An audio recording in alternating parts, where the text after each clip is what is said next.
नमस्कार बंधु आमार चैनेले सकलके आछि स्वागतम। आजके ब्लगटा आरम्भ करछि एखान थेकेई। आमि अनेकखानि काज हये गेछे, काज बाज शेष करे तारपरे ब्लगटा आरम्भ करलाम। सकाल सकाले समस्त काज कमप्लीट हये गेछे, चान पुजो कमप्लीट। एक बाल्टी कापड़ छिलो केचे सब छादे शुकनो दिये एसेछि। शुनु आजके स्कूल जायनि। आजके सन्ध्येर दिके बोललो गा हाथ যন্ত্রণা হচ্ছে, गला ব্যথা। आबार एकटू रसुन तेल करे ओके मालिश करलाम, एकटूखानी ওই মেন্থো প্লাস আবার গলায় মাথায় ফাথায় সব দিলাম, গা হাত একটু টিপে দিলাম, যন্ত্রণা হচ্ছিলো। এদিকে এই যে ভাতটা হচ্ছে, মা এদিকে ভাতটা রান্না করছে। ওদিকে আমি ফ্রিজে রাখা ছিল চিকেনটা বের করে দিলাম। চিকেন আলু তরকারি হবে। এই যে করলা আলু ঝাল করব, আর হচ্ছে কচু আলু সেদ্ধ করে দিয়েছি, প্রেশার কুকারে হয়ে গেছে সেদ্ধ। এদিকে চিকেনটা এই যে নুন হলুদ লেবুর রস একটুখানি মাখিয়ে রেখে নিয়েছি চিকেনের জন্য। আলুটাও এদিকে ছাড়িয়ে নিয়েছি। এই যে সোনুর সাথে কথা বলতে বলতে এটা ছাড়ানো হয়নি, কেটে দিয়েছি। হাফ ছাড়িয়েছি, হাফ ছাড়ানো হয়নি, কেটে দিয়েছি ভুলে। স্টাইল দেখেছেন, একদম হাফ ছোঁয়া আছে হাফ নেই। এটাও একটা নিত্য নতুন স্টাইল হয়ে গেছে। যাই হোক, এদিকে মশলাগুলো সব পেস্ট করে নিলাম। এদিকে উচ্ছে আলু ঝালের জন্য সর্ষে, গোটা সর্ষে আর শুকনো লঙ্কা, আদা রসুন পেঁয়াজ পেস্ট করে নিয়েছি চিকেনটার জন্য। কিছুটা বোনলেস চিকেন এভাবে কেটে রেখেছি। পিস দেখেই সকলে বুঝতে পেরে গেছেন চিলি চিকেন করব না, আমি হচ্ছে ওই করব, চিকেন পকোড়া করব। সোনু যেটা খেতে ভালোবাসে এবং ছোটো ছোটো পকোড়াগুলো, সেই কারণে একটুখানি চালও ভিজিয়ে রেখে দিয়েছি। চালের গুঁড়োটা দিলে পকোড়াটা খুব সুন্দর হয়, মানে একটুখানি ক্রিস্পি টাইপের হয়, সেই কারণে দিয়েছি, সেই কারণে ভিজিয়ে রেখেছি। যেহেতু চিকেনের জন্য মশলাপাতিগুলো বাটা হয়ে গেছে, আলু ফালু কাটা হয়ে গেছে, আলু ভাজাটা বসিয়ে রেখে আমি ওই করলার আলুটা কেটে নেবো ঝালের জন্য। এই যে করলা আলু ভাজা কিছুটা বের করে রাখলাম, সোনু ভাতে খাবে বলে দুটো শসা বের করে রেখেছি, আমরা মুড়ি খাবো। করলা আলু ঝালটা হয়ে গেছে, এবার চিকেনটা রান্না করবো।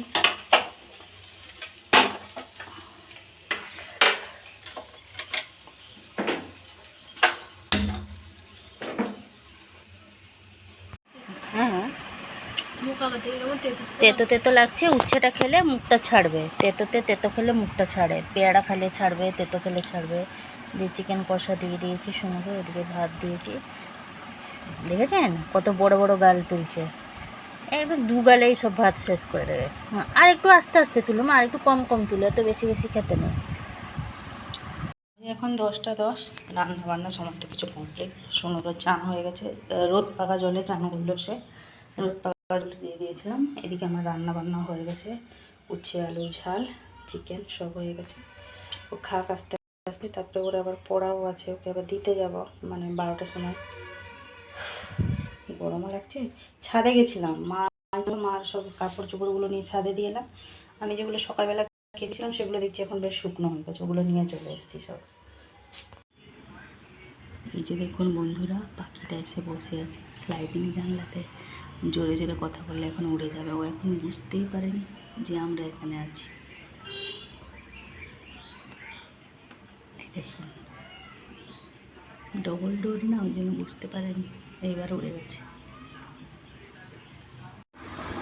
বাজে দুপুরের 2:30, আমাদের খাওয়া দাওয়া সমস্ত কমপ্লিট, মাজামুজি করে রেখে দিয়ে চলে এসেছি। বাইরেটা একটুখানি বৃষ্টি মতন হয়ে গেল, 2-4 ফোঁটা জল ফেলে দিয়েছে। কি গরম। আর আজকে রোদ মানে বেরোয়নি, কিন্তু রোদ না বেরোলে কী হবে, গুমসুমিটা কিন্তু প্রচণ্ড পরিমাণে আছে। আর এত গরম লাগছে যে বিরক্ত লেগে গেছে, যে ভ্যাপসানো গরম মতন। ঠিক আম জাম কাঁঠাল পাকার টাইমে যেভাবে গরম, ঠিক সেইভাবে গরম। আষাঢ় মাস বলে বোঝাই যাচ্ছে না, মনে হচ্ছে যেন এখনই যেন জ্যৈষ্ঠ মাস আছে বা জ্যৈষ্ঠ মাস শেষ হয়নি, এভাবে এরকম একটা ব্যাপার।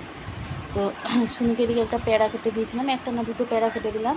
ও যেহেতু মুখটা বলছে একটু মানে ওই কেমন তেতো মতন লাগছে, এবার প্যাড়া খেলে তো মুখটা মানে ছাড়ে আর কি, সেই জন্য প্যাড়াটা কেটে দিয়েছিলাম। প্যাড়া খাওয়া হয়ে গেছে, এবার একটুখানি আমি ঘুমাবো। আর ওই পকোড়ার জন্য চিকেনটা ম্যারিনেট করে রেখে দিয়েছি অনেকক্ষণ হলো, বিকালবেলা করে দেবো। আমি বলছি তাই তুই এখন প্যাড়া খা, আমি বিকালবেলা তোকে করে দেবো।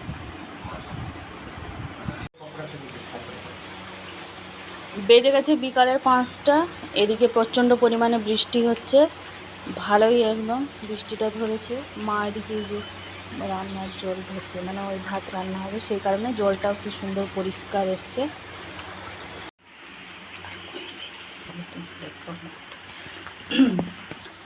বাইরে বৃষ্টি হচ্ছে, শুনো ওদিকে ওই যে ঘুমাচ্ছে, আর আমি এদিকে চলে এসেছি।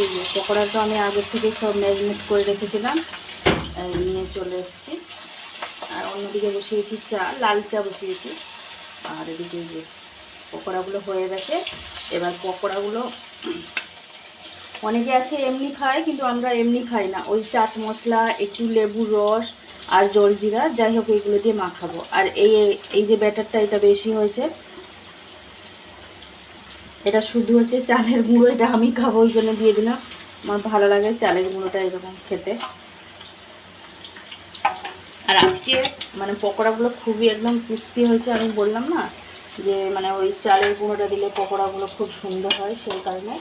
এদিকে এই যে এভারেস্টের চাট মশলা বের করে নিয়েছি, আর একটা নিয়ে এসেছি এই যে জলজিরা, আর একটুখানি লেবু রস এর উপরে দিয়ে ভালোভাবে মাখাবো।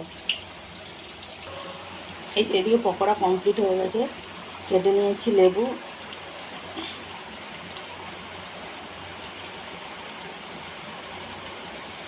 এইরকম দিলে না খেতে ভালো লাগে। আর একটুখানি এই যে দেবো চাট মশলা,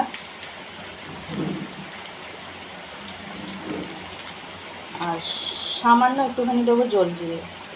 এই যে মানে একটু বেশ টক টক টক টক লাগে, খুব ভালো লাগে। একদম পকোড়াগুলো দেখছেন একদম তো ক্রিস্পি ক্রিস্পি হয়েছে। সবসময় যখনই পকোড়া করবেন চালের গুঁড়োটা দেবেন, দেখবেন খুব সুন্দর হয়েছে। ওই বাইরে থেকেও ক্রিস্পি, ভিতর থেকেও একদম পুরো রেডি। বাইরে বৃষ্টি ওয়েদার, সাথে যে পকোড়ার চা। পকোড়া রেডি, বাবাকে আর মাকে চা দিয়ে দিয়েছি। এবার শোনো সর্ষে সস না টমেটো সস দিয়ে খাবে সেটাই দেখা যাক, ওকে আগে ডেকে তুলি। তারপরে নিয়ে নিয়েছি সর্ষে সস আর এই যে টমেটো সস প্যাকেট। চলুন ওকে আগে ডেকে তুলি। এই যে নিয়ে চলে এসেছি ঘরের ভিতরে, এবার সোনুকে ডেকে তুলবো। সোনু, সোনু বাবা উঠে পড়ো মা, পকোড়া রেডি।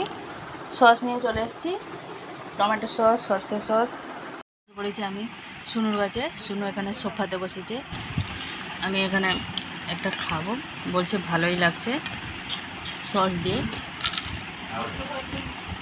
কেমন হয়েছে? দোকানের থেকে ভালো। দোকানের থেকে ভালো বলছি, দোকানের থেকে ভালো। বাস আমার আর কিছু দরকার নেই, এইটা যে বলেছে এটাই হচ্ছে আমার প্রাপ্য।